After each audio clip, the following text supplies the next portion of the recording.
Stephen Covey ने यही बात लिखी है, the 7 habits of highly effective people पुस्तक लिखा जो सबसे प्रसिद्ध मैनेजमेंट बुक है। उसके बाद उन्होंने एक और अच्छी बुक लिखी है, द 8th हैबिट। उसका सब टाइटल है फ्रॉम इफेक्टिवनेस टू ग्रेटनेस, असरकारकता से महानता तरफ। उसमें यही बात लिखी है। स्टीफन कॉवी आए थे भारत, 5 दिन रुके ये बुक की प्रमोशन के लिए, 4 सेमिनार किए। एक सेमिनार 700 से 1000 लोगों ने अटेंड किया। एक डेलीगेट फी 23,000 रुपए की थी। मुंबई में ओपनिंग हुआ, ओबेरॉय में फंक्शन था, 700 सीट्स थी। 24 घंटे पहले ई टिकट ओपन हुई और 86 सेकंड्स में 1 मिनट एंड 26 सेकंड्स में 700 डेलीगेट्स ने पैसे भर दिए पूरे भारत में से, क्योंकि नाम तो बड़ा था स्टीफन कॉवी। 6 घंटे के सेमिनार में 5.5 घंटा सेमिनार मैनेजर्स और वीडियो ने चलाया। आधे घंटे के लिए ही सिर्फ स्टीफन कॉवी मंच पे आए थे। आधे घंटे में 10-12 बार वे एक वाक्य बार बार बोलते थे। वही वाक्य को, वही सेंटेंस को बॉक्स आइटम बना के दूसरे दिन डीएनए न्यूज़पेपर में पूरी आर्टिकल छपी थी। If you have not attended yesterday's Stephen Covey seminar, you can read this article. It is equally good in the thought process of attending the whole seminar. और अगर आपको पूरा आर्टिकल पढ़ने का समय ना हो तो ये बॉक्स आइटम आप पढ़ लेना। ये बॉक्स आइटम में जो बात लिखी है, that was the sentence that Stephen Covey talked again and again, perhaps more than 10 times in his half an hour of physical presence upon the stage. और वो क्या था? Don't expect others to change. First change yourself, others will follow. वो व्यक्ति मुझे अनुकूल हो वो बाद में सोचना, पहले कौन सी जगह पे मैं उनको अनुकूल हो सकूं वे पहले आप सोचे। This is spirituality in management. Upanishad में ये बात है। All credits to Stephen Covey ये विचार के हिसाब से, लेकिन ये विचार हमारे उपनिषद में है। Don't expect others to change. I am quoting Stephen Covey not just word to word but letter to letter. Don't expect others to change, first change yourself to suit others and then others will follow. तो attitude ये रखना है काम करने की, मुझे सब कोई अनुकूल हो तो देखो मैं कैसा काम कर पाता हूं। वो एटीट्यूड नहीं है, गलत है। आप अपनी टीम को अनुकूल होके सबके पास अपनी एनर्जीज डेवलप करके टीम वर्क बढ़ा के कैसा काम कर सकते हैं, वही सफलता है। तो that comes in attitude. Don't expect others to change, otherwise everybody is expecting others to change.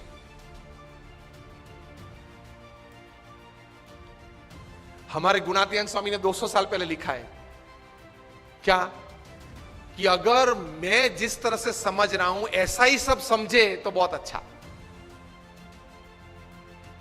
तो प्रमुख स्वामी ये सिखाते थे कि थोड़ा गम खाना, मतलब बड़ा मन रखना, एक्सेप्टेंस लेवल बढ़ाना, इंसल्ट्स या डिसरिगार्ड्स हो तो उस वक्त जरा स्थिर रहना, तो आप आगे बढ़ पाएंगे। You are not checked by your performances. You are checked by how you handled failures. Fortune 500 के बारे में तो आपने सबने सुना है ना, Fortune 500 कंपनीज, उसमें से कहीं सीईओज को मैं मिला हूं। नेशनल इंटरनेशनल सेमिनार्स में हम मंच पे साथ में रहे हैं। अभी 2 साल पहले शिव खेरा और हम लोग साथ में थे। बहुत अच्छी बातचीत, वार्तालाप हम मंच पे बैठे तब हुआ था। बड़े बड़े सीईओज को मैंने पूछा है, मल्टीनेशनल कंपनीज के सीईओज को, कि the person to whom you are paying more than 10 crore rupees per annum in salary, what do you ask them in their interviews.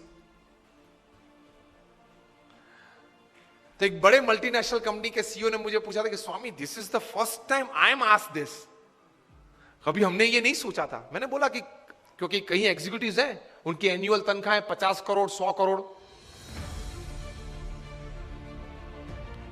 मैं जागृत अवस्था में बोल रहा हूं।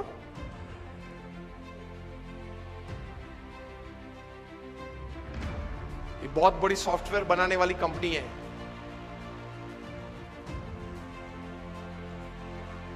हाँ, इन्फोसिस नहीं, इंडियन कंपनी है, अमेरिकन कंपनी है। एलिसन उनका सीईओ है। एलिसन, ऑरेकल, ऑरेकल कंपनी है, आप नेट पे जाके ऑरेकल खोलना, एलिसन नाम डालना और उनकी तनख्वाह आप देखना। पिछले 5 साल की उनकी एवरेज तनख्वाह है $400 million per year. Silence. $400 million, $1 million मतलब 65 करोड़ गिन लो, चलो राउंड फिगर 70 करोड़ गिन लो। $1 million is, that is $10 lakh is 7 crore rupees. So 400 million is 2800 crore rupees per annum salary. अब देख लेना, मैं नाम देता हूं, Allison, ELLISON, he is the CEO of Oracle। आप नाम देख लेना।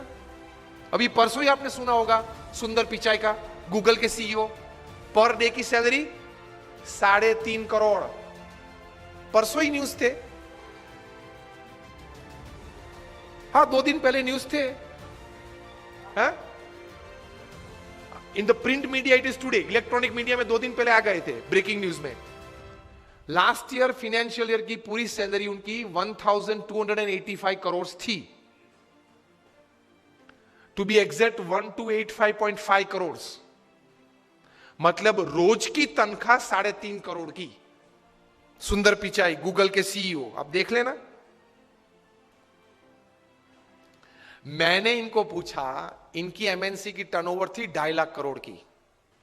हम दिल्ली में एक फंक्शन में साथ में थे, मंच पे बैठे थे, मैंने उनको पूछा कि दोज एग्जीक्यूटिव्स हुम यू पे मोर देन 10 करोड़ और 25 करोड़, उनको इंटरव्यू में आप पूछते क्या हो?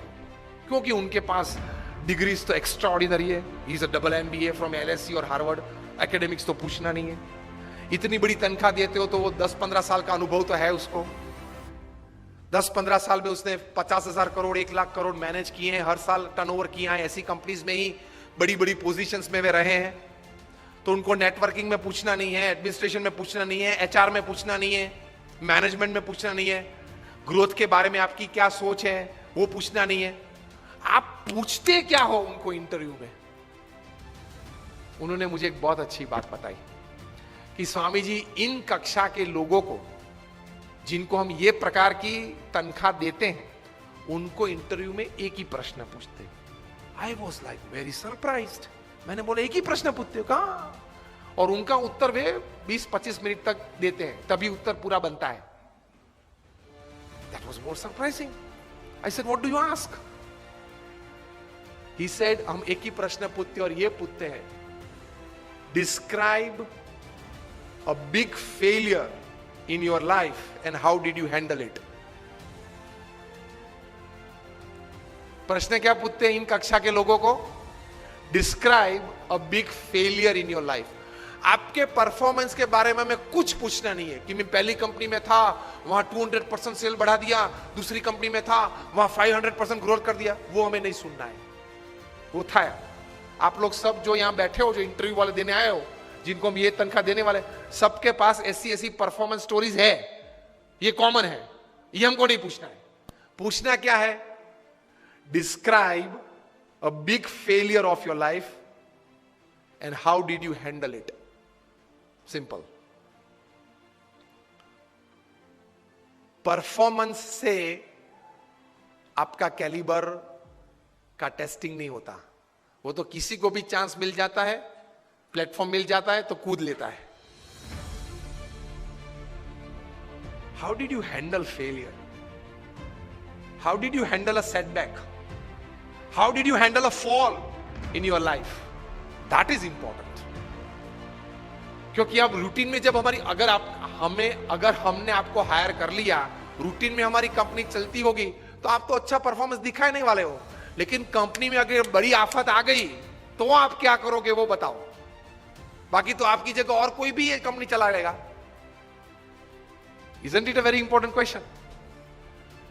उसमें वो मल्टीनेशनल कंपनी के CEO ने मुझे बताया कि स्वामी, इसके उत्तर में उसको 20-25 मिनट हम देते हैं और उसमें भी हम ये जांच करते हैं कि किस प्रकार के विचार और प्रैक्टिसेस उसने अप्लाई किए, वो साइड में रखते हैं। किस प्रकार के एटीट्यूड्स उसने उस वक्त रखे, उस पे हम गौर रखते हैं। What we see in his answer is not what he thought during failure, not practicals what he applied to come out of that failure. What we see is what type of attitude he kept when he was a failure, when he met failure in his life. तो महान लोग ये परिस्थिति में इस प्रकार के attitudes रखते हैं। तो इसमें ये बात आती है गम खाने की। ये बहुत बड़ा विचार जो प्रमुख स्वामी महाराज ने दिए, उसमें कई प्रकार के ऐसे अर्थ आ जाते हैं। That is the greatness of life. How do handle failures?